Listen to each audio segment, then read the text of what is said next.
My work is about community building through the arts. The funny thing is that it is not so much the building of the community that interests me. It is the organic process that naturally happens when creativity occurs in broken places. I'm interested in what creativity ignites and brings forward. When the process is open and inclusive, and when the goal is for the common good, and when the arts reflects people's dreams and hopes, transformation happens and community becomes. And more importantly, it needs to fulfill my deepest yearning to become whole. Life breaks all of us. Maybe the purpose of living is to find our personal paths through which broken can become whole. I was born into a family with devoted parents. I was lucky to have four caring siblings and a loving grandmother. But father had a family earlier, rarely spoken of, phantom-like, but ever present. It casts a long shadow in our family life. My parents nurtured us and encouraged learning. My father loved Chinese landscape painting. He found me a teacher when I was 15. I fell in love with this great tradition. For 7 years, painting landscape became the focus of my life. The way I learned painting was by copying master's work. Why the method was damaging to the development of my own creativity. But it helped me to come in contact with a special place which the Chinese call the dustless world. Dust here refers to mental pollution, such as self-centeredness, ignorance, attachment, and greed. The dustless world is a place of pristine beauty and poignant serenity. It is a place of this world, and yet it reveals the world of the other. Through these paintings, I was able to travel from the mundane world to that of the sacred. It is a place I found solace, and it is a place I call home. When I came to the States to study arts in the 60s, it was a total confusion for me. I did my best to fit in. My former teachers in Taiwan lamented. She used to paint so well, now she paints bathroom tiles. I tried to fathom the depth of things. The ocean, in its vastness, became my subject. I tried to understand death and rebirth. Searching for the sacred, I created special environments. Here was the Garden of Easter. I placed colorful paintings and patterns on the wall, and I made an altar in honor of Mary Magdalene. Then I hit the wall.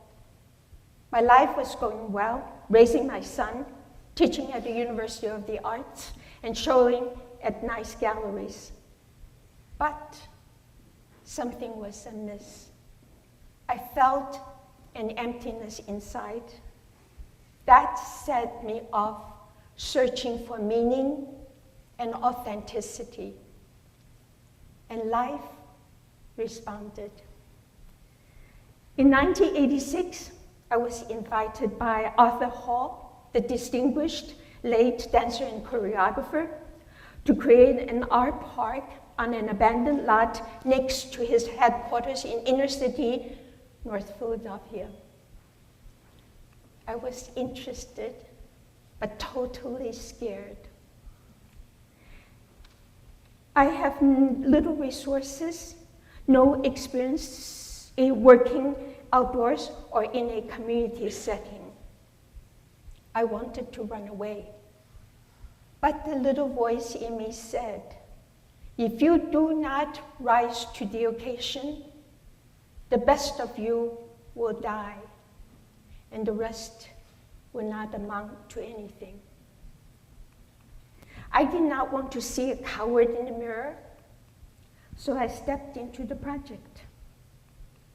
What unfolded in the following summers, working with children and adults in the neighborhood, was so powerful that it changed the course of my life.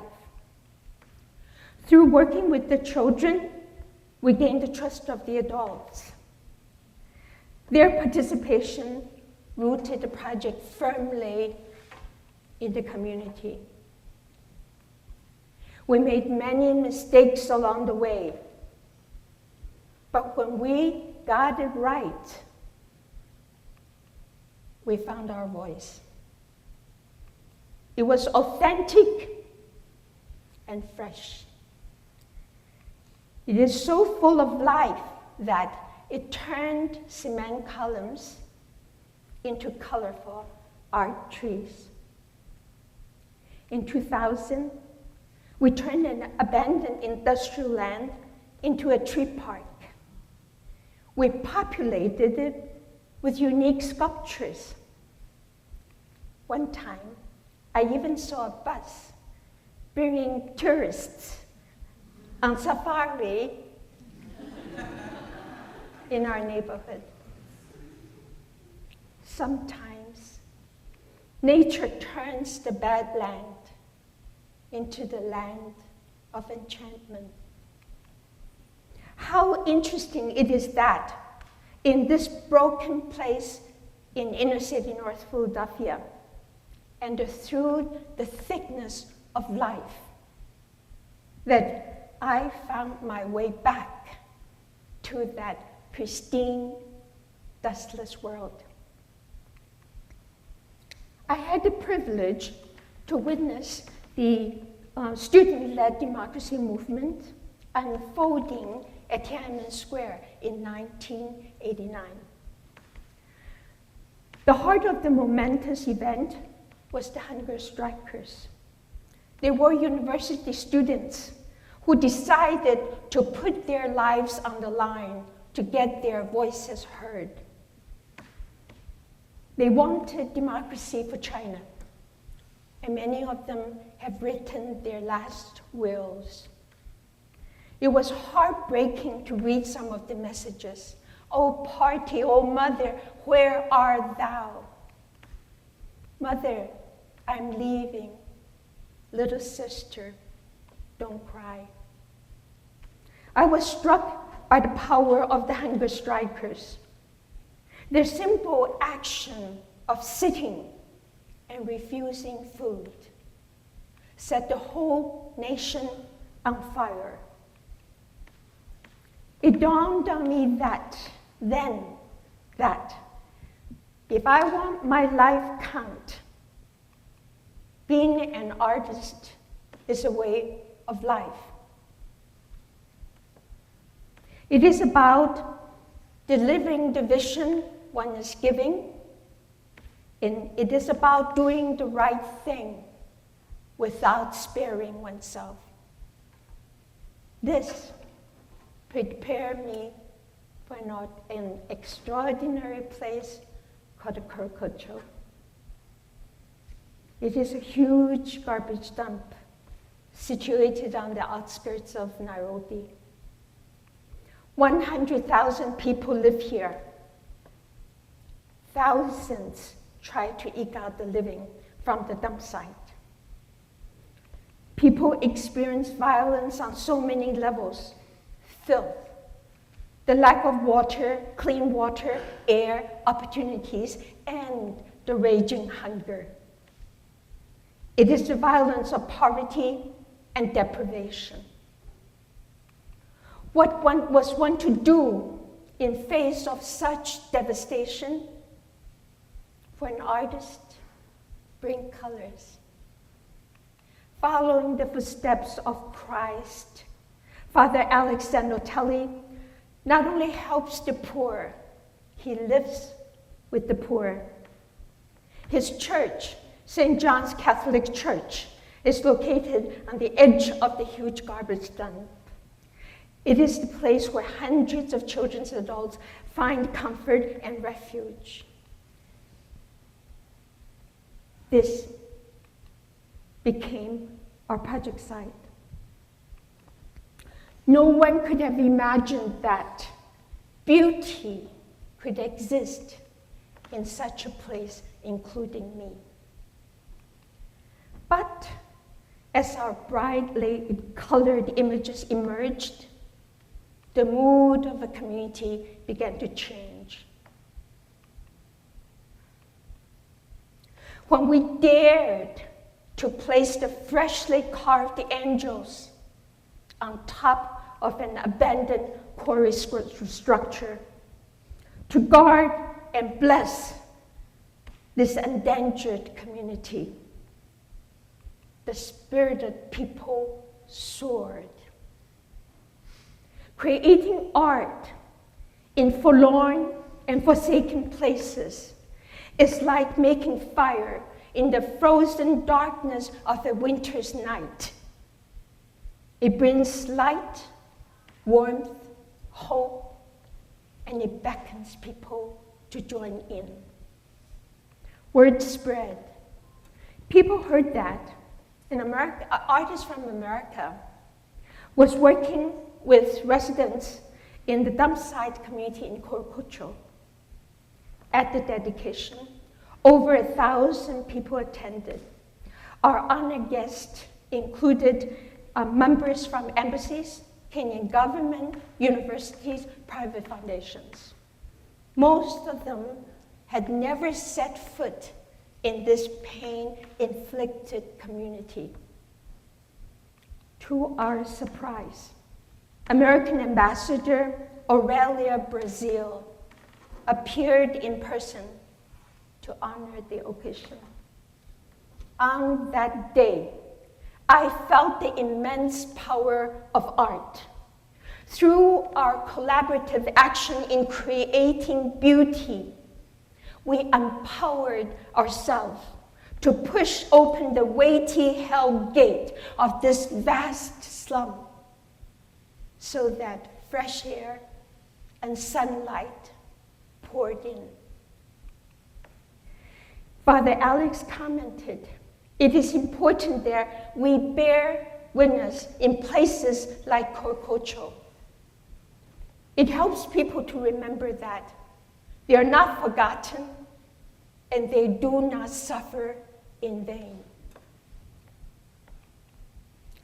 In 2004, I left my project in inner city North Philadelphia after an 18-year sojourn.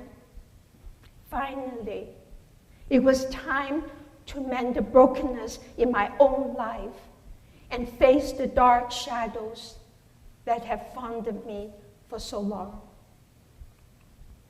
Father was a great war hero and a general in Chiang Kai-shek's army. He knew the pain of humiliation and deprivation of being an orphan. During his military years, he established 3 schools for poor children. His prominence provided shelter and prestige for my family in Taiwan, but it exposed his first family in mainland China to danger, persecution, anguish, and poverty. For various reasons, he more or less abandoned them.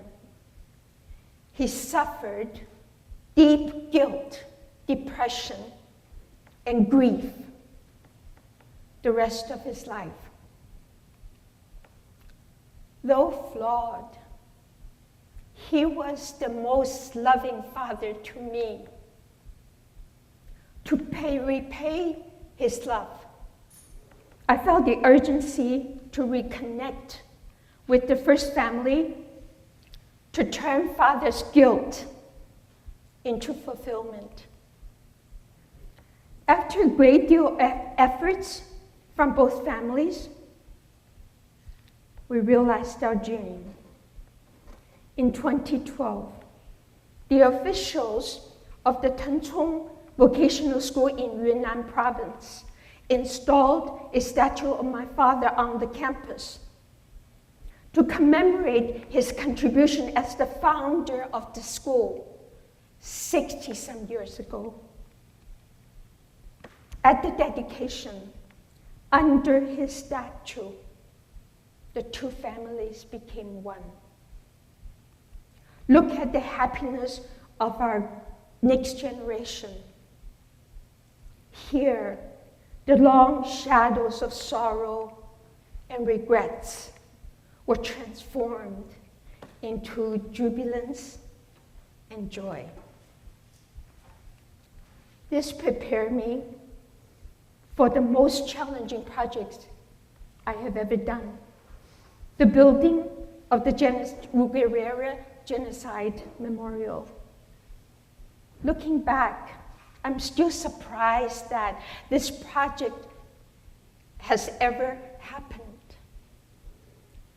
How could I, an artist who received no invitation, had little resources or expertise, who did not even have Rwanda on her agenda, and go there and manage to build a genocide memorial?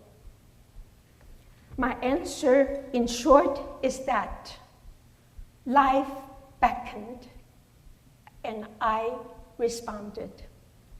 In 2004, while attending an international conference, I heard the story told by Jean Bosco Musana Rukirande, a Red Cross representative, about the suffering of his people. I was deeply moved and decided to pay him a visit. None of us could have imagined that our working together with the survivors over a 10-year period did build communities and changed lives. I saw the mass grave in 2004. I asked myself, how could people heal when their loved ones were buried in such a place? A survivor told me, every time I passed there, my heart broke. It was like killing us twice. I wanted to bring the concept of beauty into the design of the memorial. Survivor asked me to construct a bone chamber so that their loved ones can be buried properly. The idea frightened me. The bones are intimately connected to the national psyche of terror and profound sorrow. But together, we managed. When the chamber became too moist for the bones, we tiled the whole surface of the monument to keep it dry. Low tech, but highly effective. How appropriate that it was the making of the mosaics that helped us to solve the problems. In this grief-stricken community, and through working together with the broken tiles, piece by piece, people began to transform their suffering and despair into hope and joy. On April 7th, 2009, the day of the national mourning, thousands of people walked for miles in a somber procession to the genocide memorial. Folks lined up to enter the bone chamber. I was startled to see that they not only paid tribute to the victims, some had to open the caskets to look at the parched bones. 15 years later, it was still too much to bear. But somehow, through the piercing pains and halls, healing began. Survivors said to us, when we see beauty, we see hope.